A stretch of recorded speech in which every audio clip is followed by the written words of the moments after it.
Armed Forces of the Philippines na bumili ng 2 diesel-electric type submarine bilang bahagi ng modernisasyon.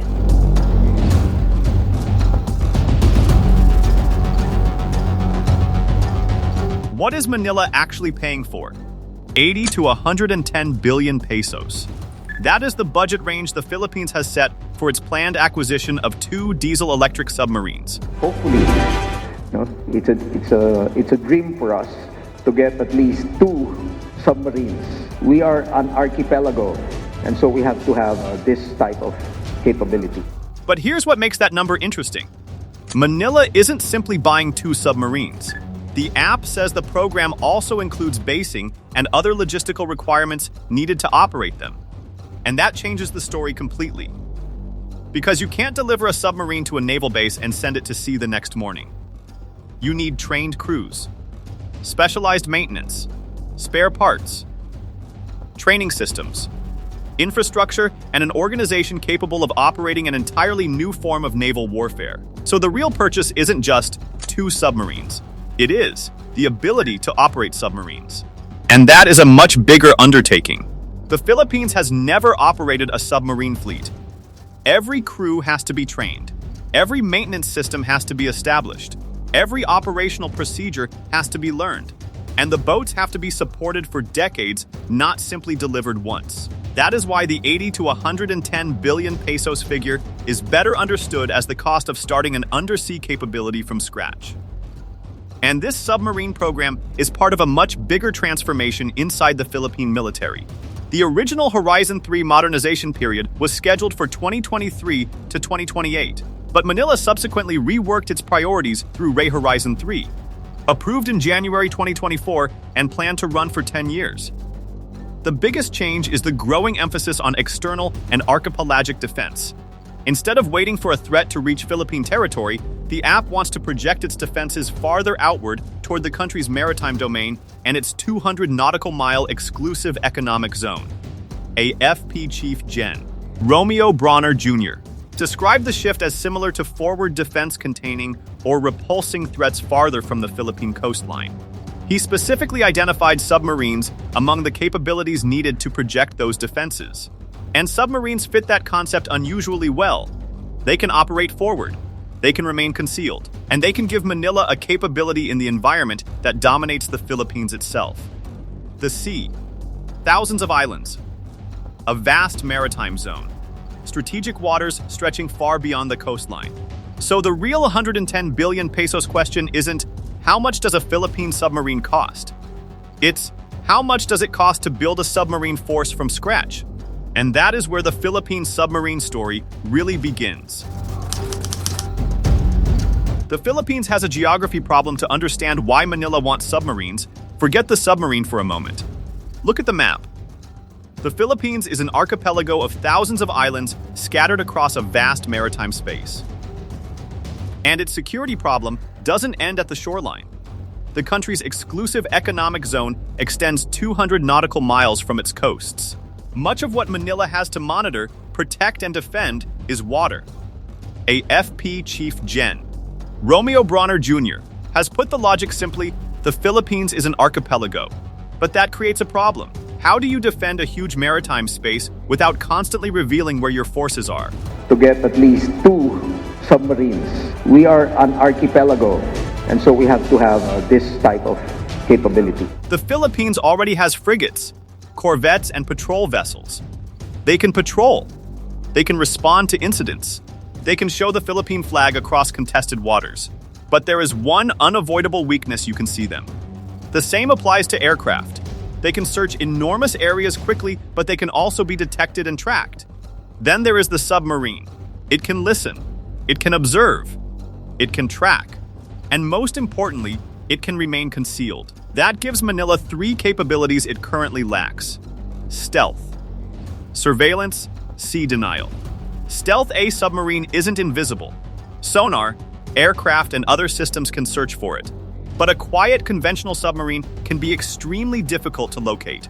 And that creates something strategically valuable: uncertainty.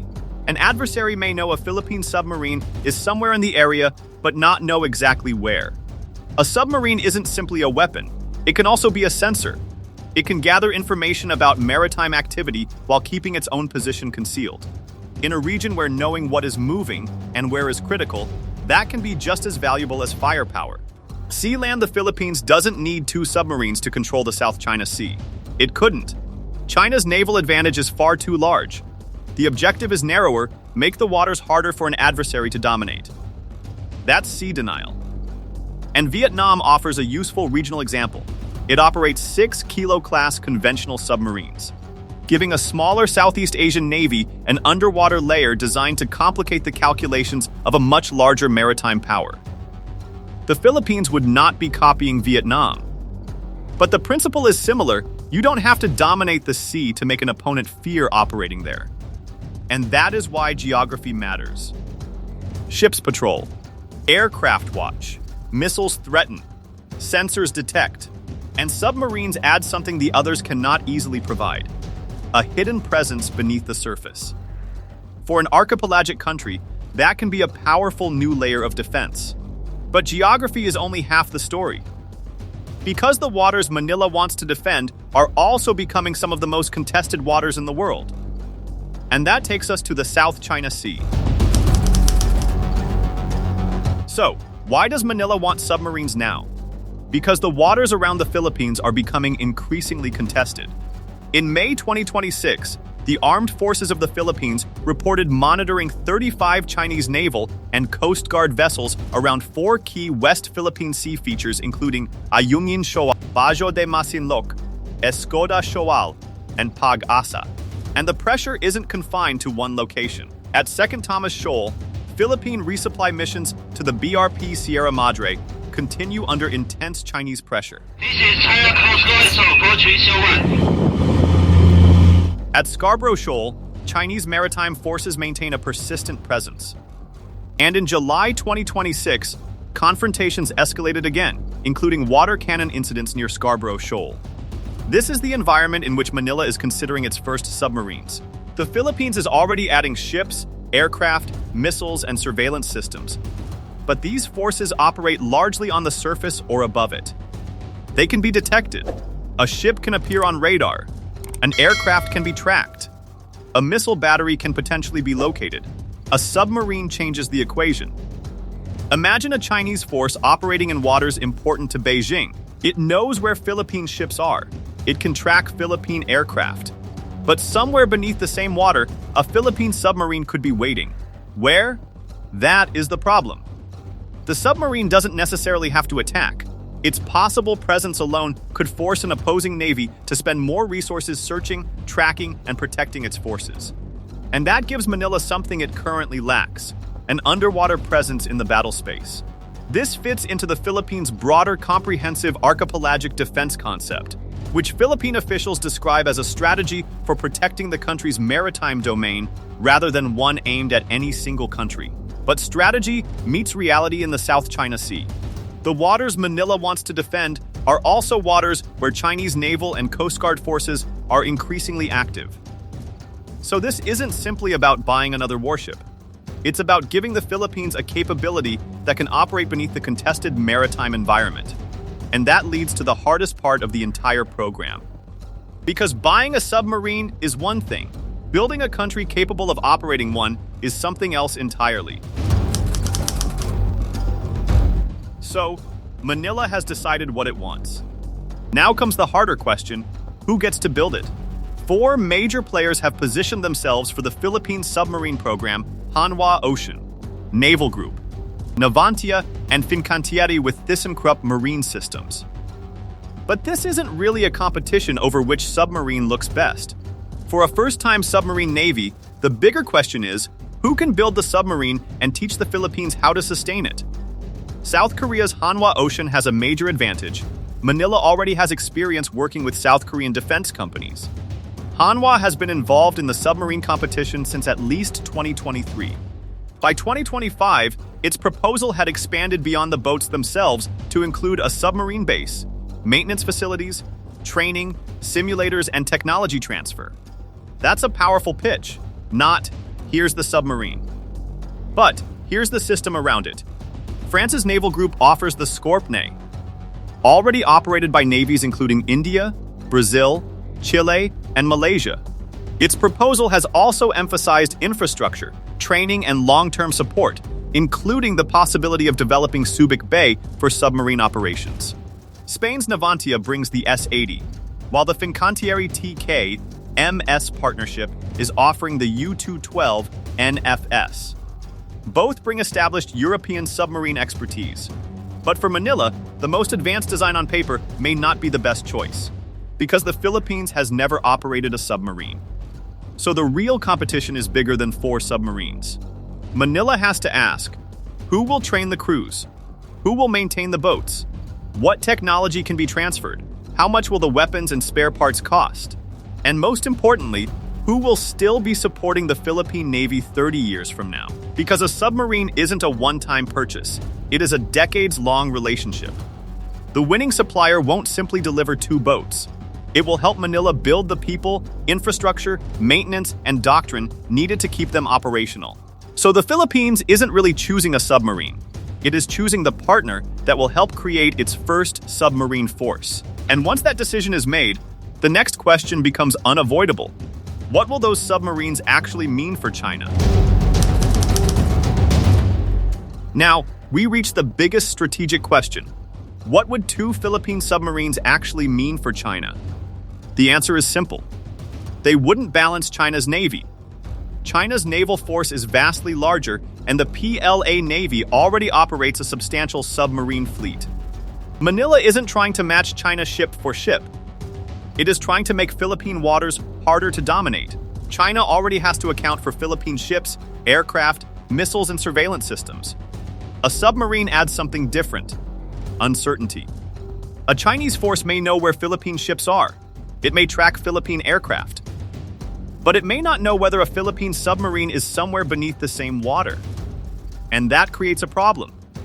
Find it, track it, protect against it. That is the logic of sea denial. And Manila is already learning how difficult the underwater domain can be. During Balikatan 2026, Philippine and Allied forces conducted anti-submarine warfare training in the West Philippine Sea and successfully detected and tracked a subsurface contact. That matters because it shows the underwater battle is no longer theoretical for the Philippines. At the same time, Philippine officials stressed that the comprehensive archipelagic defense concept is not aimed at any particular country. Its stated purpose is to protect the country's maritime domain, including its EEZ and extended continental shelf. But capabilities have consequences. 2 submarines would give Manila something it has never had: an indigenous undersea combat capability. And their greatest value may not be the number of ships they could destroy. It may be the number of decisions they could force an adversary to rethink. Because a navy can plan around a visible threat. It is much harder to plan around something you cannot see. And that is why the submarine matters. Not because it makes China weaker, but because it makes the Philippines harder to ignore. And that submarine will need an entire network around it. Which brings us to the next question. Can the Philippine Navy actually make that network work?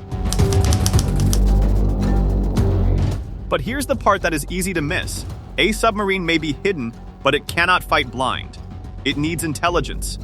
It needs sensors. It needs communications. And it needs other forces around it. Because finding a target is one problem. Finding it, tracking it, and turning that information into action is another. That means Manila needs an entire underwater warfare network. Frigates, anti-submarine helicopters, aircraft, sonar, underwater sensors, maritime surveillance, and secure communications connecting them. The Philippine Navy has already acknowledged that its undersea warfare capability remains modest, while working to expand its anti-submarine capabilities. And in Balikatan 2026, Philippine and Allied forces demonstrated that capability by detecting and tracking a subsurface contact during an anti-submarine warfare exercise in the West Philippine Sea.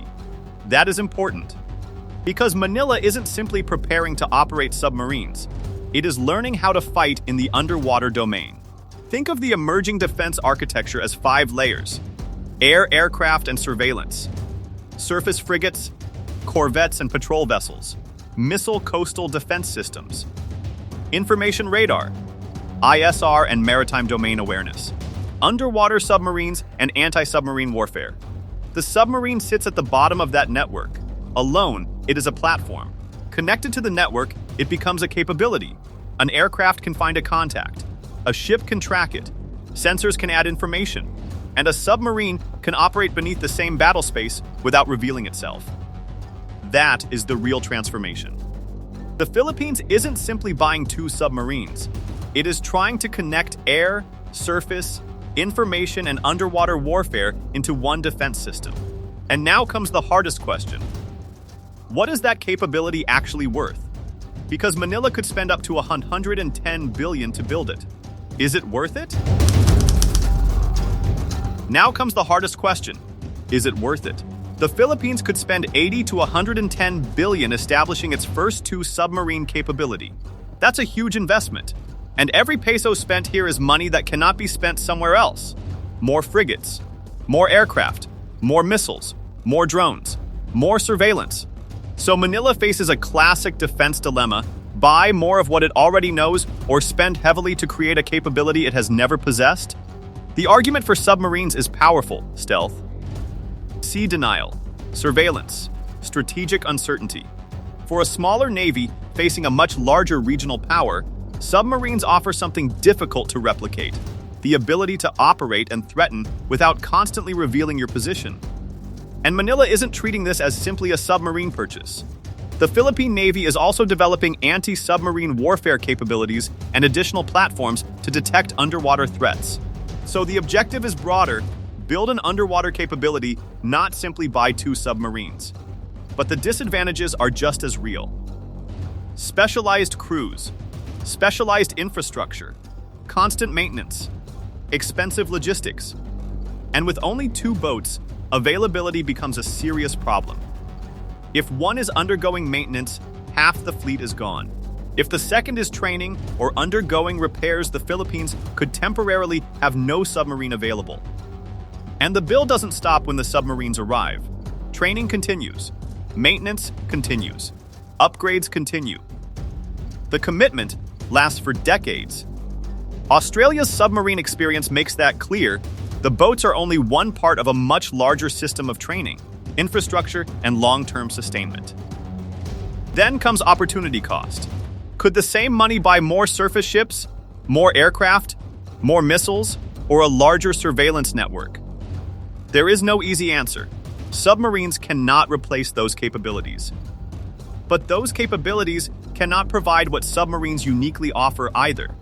So the real question isn't, are submarines better? It's, does the Philippines need an undersea capability badly enough to justify building one from scratch? Because ultimately, Manila isn't just deciding whether it can afford 2 submarines. It is deciding whether it can afford everything required to make those 2 submarines matter. So where does the Philippines go from here? The question is no longer whether Manila wants submarines. It is, can it build the force around them? Which supplier wins? Which submarine is selected? Where will the boats be based? How will Filipino crews be trained? What weapons and sensors will they carry? And most importantly, how will Manila keep them operational for decades? Those decisions will determine whether the Philippines simply buys 2 submarines or builds a sustainable submarine force. Manila is already looking beyond the boats themselves. Foreign suppliers have proposed training, infrastructure, maintenance, and technology transfer. Meanwhile, the Philippine Navy is developing its own undersea warfare capabilities. In 2026, Philippine and allied forces conducted anti-submarine warfare training in the West Philippine Sea, demonstrating the growing focus on detecting and tracking underwater threats. But then comes the biggest question. Will 2 submarines be enough? 2 boats cannot guarantee 2 boats at sea. One could be in maintenance. The other could be training. Eventually, Manila may have to choose, stay at 2 or build more. 3? 4? A larger fleet would mean greater availability, but also greater cost. And that is why there is a fundamental difference between having submarines and having a submarine force. The Philippines is starting from zero. Those first 2 boats could change that. But if Manila builds the crews, infrastructure, doctrine, maintenance, and industrial support around them, they could become something much bigger, the foundation of a permanent Philippine submarine force. Because once that first submarine disappears beneath the water, the Philippines will have entered the submarine era. And then comes the final question, will those first 2 submarines be the destination or the beginning? So, back to the number, 80 to 110 billion. But now we know what that money really represents. Not simply 2 submarines, it means crews, bases, training, maintenance, logistics, weapons, and an entirely new military capability. 2 submarines won't make the Philippines a naval superpower. They won't balance China's massive fleet. And they won't solve every problem in the South China Sea. But they could give Manila something it has never had before, the ability to defend its maritime territory from beneath the surface. And perhaps that is the real significance of this program. The Philippines isn't simply buying 2 submarines. It could be building the foundation of its first submarine force. And the real question is, will 110 billion be enough to build the undersea capability Manila ultimately wants?